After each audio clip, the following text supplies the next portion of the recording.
голодовке. Когда голодовки было, очень тяжело было. Единственное, она говорит, по голодовке, когда была вот эти вот, то, что вылучало, что это на море рыба была.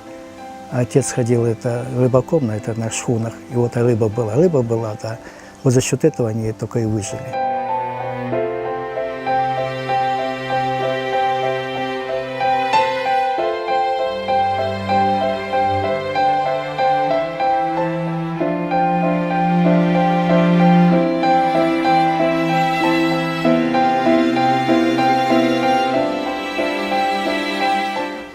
Она уехала с отцом, когда стали эту депортацию, сказали, ей говорили, оставайся, как бы ты ж, это украинка там. Она говорит, нет, я уеду с мужем своим. Она вот забрали детей, там 5 детей было уже. И они уехали в Среднюю Азию, в Джалабад, там, туда уехали. Она всю жизнь с ним прожила до его смерти. И тетя Ксения, не ожидая и не думая ни одной минуты, сказала, что где будет мой муж, там буду и я.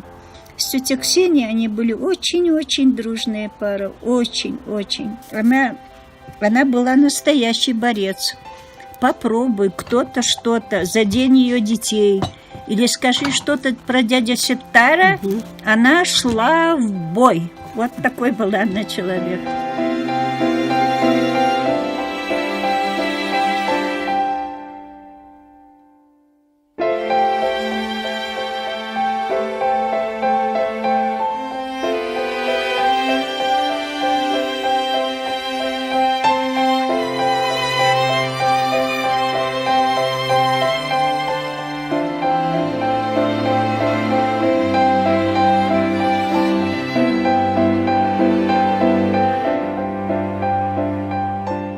Но не прописали 2 года, не могли ничего.